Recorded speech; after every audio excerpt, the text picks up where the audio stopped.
Almost exactly 1 year ago, massive YouTubers Logan Paul and KSI joined forces to launch Prime, a sports drink brand that's coming after the likes of Gatorade and Powerade. And now, almost exactly 1 year later, this stuff is everywhere. It's in stores. I don't think you're gonna see this coming. Look at this. No! God damn it, man! It's the official drink of the UFC. It's in almost every YouTube short that I get recommended. Prime. This stuff even got itself a Super Bowl commercial. Hold on, rewind that back. Is that Markiplier? Oh, that's good. Ah, damn it. I guess I gotta try it.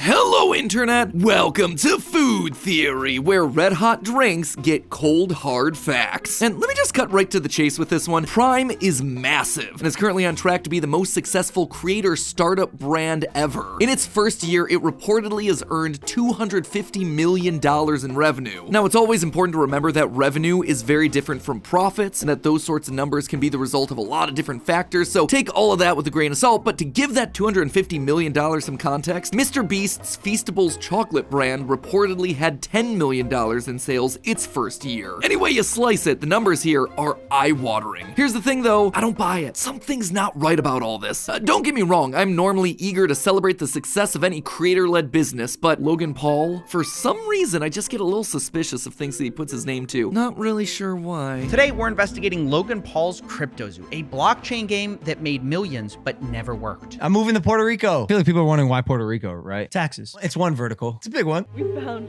a dead body.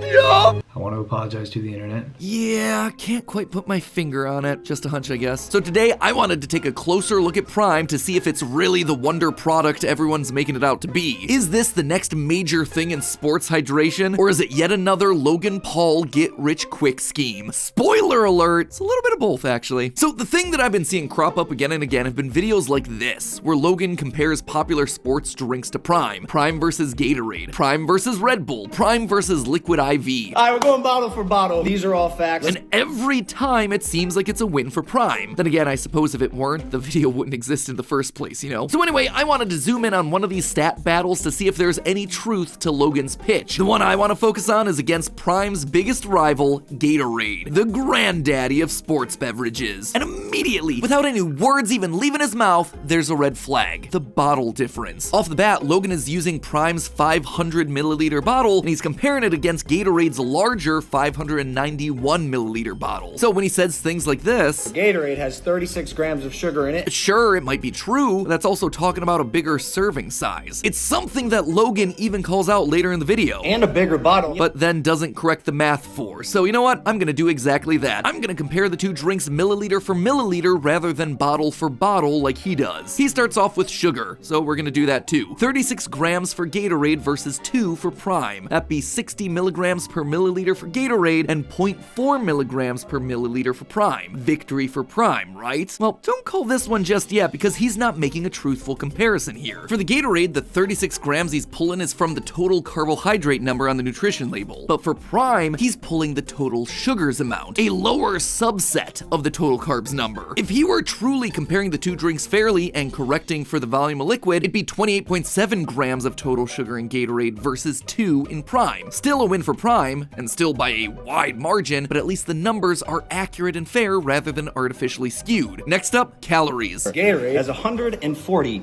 calories. Look at that. Prime only has 25. Yeah, this is accurate. The higher sugar content is really propping up Gatorade's number here. Comparing per milliliter, Gatorade's looking at 0.25 calories per ml versus Prime's 0.05. Prime is literally a fifth of the calories once you normalize the data. Last, but certainly not least, the biggie. The stat that seems to bury Gatorade. We're both electrolyte drinks. Gatorade has 350 milligrams of electrolyte. Prime doubles it with 825 milligrams of electrolytes. That is a massive difference. Literally a 2x difference. But 2x of what exactly? What do those numbers actually mean? Like, Gatorade has been the go-to sports drink for decades. How could this newcomer just swoop in and dominate so completely? This too set off a lot of red flags for me. Too good to be true, right? Clearly something's gotta be wrong here. Well, let's start with the basics. The first thing that Logan says. They're both electrolyte drinks. What's that mean? Well, a sports drink, otherwise known as an electrolyte drink, is legally defined as any non-alcoholic beverage containing electrolytes or glucose that's intended to be consumed in order to replenish electrolytes that are lost during exercise. Quote-unquote sports drinks don't require FDA approval, so they won't include any kind of special labeling unless they have caffeine. So in general, this category is pretty darn broad. As far as I can tell, there doesn't seem to be any sort of minimum requirements for electrolytes, calories, no calories, sugar, vitamins, anything else. The definition is largely marketing based, which is why when you walk down the sports drinks section of the grocery store, there's a huge range of options with vastly different ingredients. Based on the loose definition that does exist though, safe to say that Prime qualifies as a sports drink and that having electrolytes has a lot to do with it. But that then begs the question, what is an electrolyte? When I first started writing this episode, I thought I had a rough idea, but I wasn't totally sure. It's just one of those words that gets tossed around a lot when you see the imagery of a sweaty Michael Jordan guzzling down a Gatorade or a football coach getting the whole water cooler dumped on him. But chemically, what are they and why do you need them when you're playing sports? Well, at the basic level, electrolytes have the word electro in them, which is exactly what it sounds like, electricity. Electrolytes are charged molecules, meaning they can either have a positive or negative charge, and as a result, they play a big role in transporting things around your body. There are only 8 electrolytes that are typically listed in foods: sodium, potassium, chloride, phosphorus, calcium, magnesium, and bicarbonate. Most of which probably sound somewhat familiar because you've been hearing about them since the 90s when they tried to make SpaghettiOs look healthy. In general, electrolytes are responsible for helping your brain fire off messages between neurons, helping your cells produce energy, and regulating the amount of fluids in your body. When it comes to exercise, they also help regulate the contraction of all your muscles, meaning that if you lose too many electrolytes, your body physically can't send off the electrical charges it needs to flex your muscles anymore. And it turns out that when you exercise a lot, you lose a lot of electrolytes in your sweat. You see, since a large percentage of your body is water, and electrolytes are polar charged molecules, they move around really easily in your watery bloodstream, and they end up getting squeezed out the other end of your pores when you're getting sweaty with your best bros. The idea of drinking a sports drink instead of just water is that when you're exercising intensely for long periods of time, you're losing so much water that you're actually washing the electrolytes straight out of your system, and you're gonna start feeling tired and sluggish without those things. But how much are you really losing here? A few drops of Gatorade on the brow isn't gonna be needing a 20 ounce of Gatorade and hundreds of milligrams of electrolytes, right? Well, not so fast. Of course, all exercise and water loss is gonna be totally dependent on your body, your exercise routine, your environment, but in the case of serious athletes, we're not talking about a little sprinkle. In Carl Gisolfi's article, Water Requirements During Exercise in the Heat, he notes that while exercising in the heat, the body can lose as much as 3 to 4 liters of water every hour. That is almost a gallon, and you can lose more than that over the course of several hours. A gallon of water lost is over 8 pounds of body weight that you just sweated right out of your system, which if it sounds like a lot, it is. This is why you see boxers trying to sweat off the pounds before a weigh-in, because water weight actually makes a massive difference. Unfortunately, you just can't sweat it out forever. As soon as you start to lose more than 2% of your total body weight in water, you actively start to experience symptoms of dehydration, including headaches, nausea, cramping, and fatigue, because your body is shutting down without the ability to regulate and contract your muscles. For a 150-pound person, this means that losing more than 3 pounds of water, or just over 1 liter, can cause your whole game to suffer. And thus, you can really start to see why the sports drink market is such a thriving business. People working hard jobs all day are losing water and electrolytes constantly, and those things need to be replaced. On the flip side, if you're like me and just popping into the gym to hit the old stride machine for 20 to 30 minutes a couple days a week, chances are you don't need to be refueling with sports beverages because you're not losing enough water and electrolytes. You can stick to the water, save some money, just stop being posers about it. Knowing all of this, do Logan's stats here line up? Yeah, kinda. If anything, he's underselling Prime in this category, which seems incredibly sussy for a guy like him. He says Prime has 825 milligrams of electrolytes, but according to my calculation, it should be 835. 700 milligrams of potassium, 124 of magnesium, and 10 of sodium or salt. Gatorade, meanwhile, is exactly what he says it is. 270 milligrams of sodium and 80 of potassium for a grand total of 350. To recap, well, yes, some of the comparisons were biased in Logan's favor. When I normalized the data, Prime still won. Am I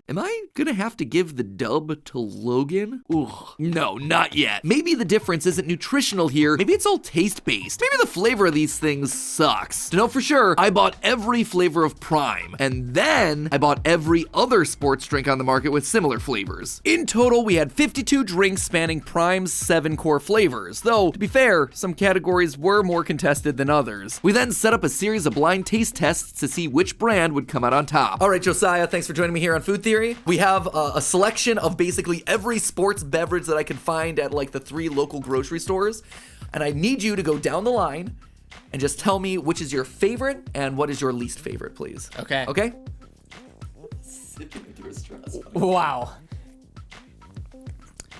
That one tasted a bit saltier, actually, than these other two. My top was B. And my least favorite was D. C was my second favorite. Whoa! Okay. You just picked Prime. Here we go.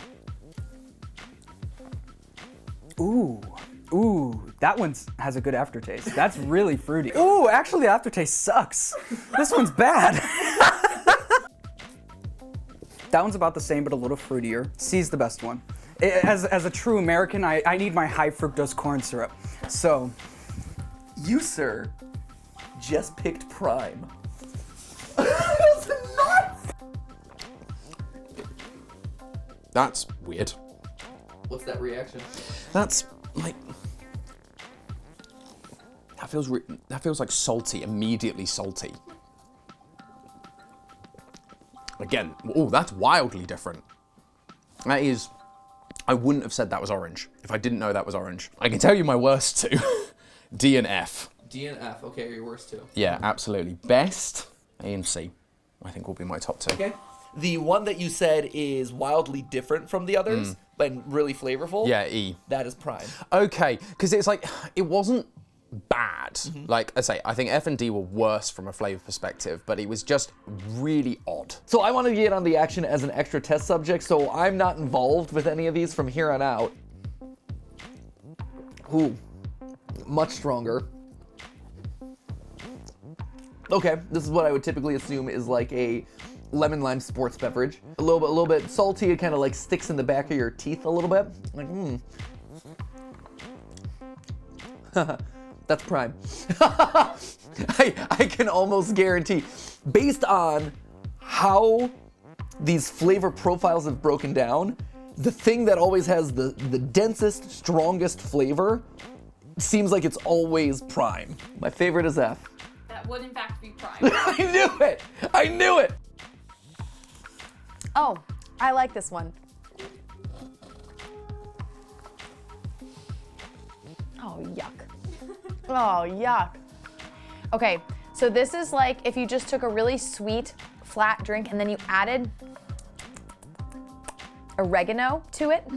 So there's a slightly herbal flavor on the back, and I don't mean herbal like something nice that you'd want to drink. I mean like something that you'd add to spaghetti sauce. It was close for the one that I hated the most. I think I've got to go with G.